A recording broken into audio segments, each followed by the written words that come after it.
abroad. So we are gonna pretend you're part of the Filipino community abroad. Yes. And you have to fill up our BRGY maleta with items, Filipino items that start with the letter B. Ganda. O, diba?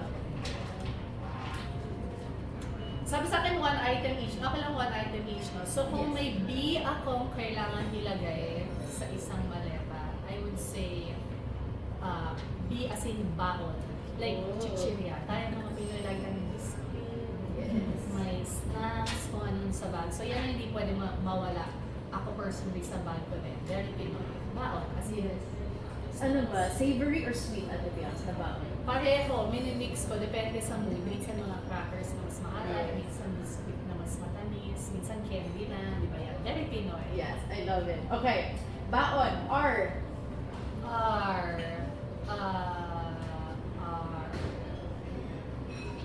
Ano to? Reusable water bottle or just water bottle. O kasi di ba parang sa mainit country, lagi tayong buhawin and hydration is key lalo na pag tumatanda na ng please hydrate, drink your water. So ako lagi din akong may own reusable water bottle. Okay, Tsaka sustainable. Yes, Oo. true. Sustainability is key. Mhm. So baon and reusable water Yes. jug. Yes. G. Ano to?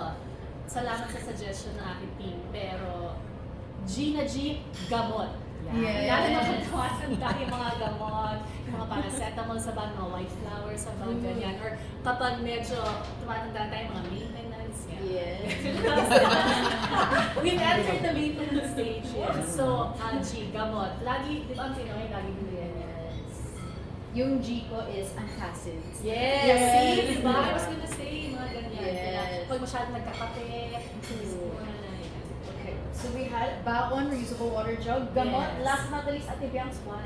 Okay, wala talaga akong maisip na item sa Y. So, ang sasagutin ko dyan ay your own store.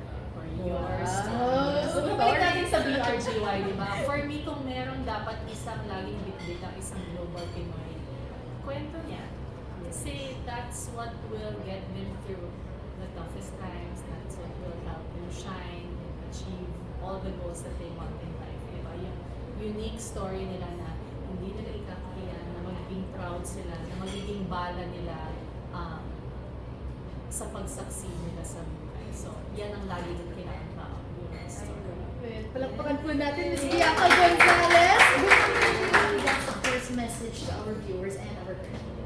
First of all, thank you again so much for being here. I super appreciate ang inyong support sa BRGY, sa TFC.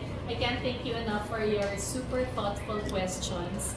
Mga tanong na hindi generic, mga tanong na pinag-isipan at talagang connected sa ating usapan ngayon tungkol sa home, tungkol sa Pinoy, tungkol sa buhay. And to all our kababayans abroad, hindi biro na mag-produce ang TFC ng 2 original shows. We know naman everything that ABS-CBN has gone through, but still, we continue to do this kasi sobrang importante ng Global Pinoy sa atin, sa Kapamilya Network, di ba? Like we said, anywhere sa mundo may Pinoy, anywhere sa mundo may TFC. And we stay true to the vision of Kapitan, which is in the service of the Filipino worldwide, kahit saan man sila. And so, sana nakakatulong ang BRGY and RUG sa tanggal kahit konti ng homesickness at sa pag-inspire sa mga Filipinos abroad. So again, hindi lang ako ang bumubuo ng BRGY, it's an entire team of TFC making this show possible every single day. So grateful ako sa kanila for putting in all the hard work. And syempre sa lahat ng mga global Pinoy and celebrities who have shared their stories.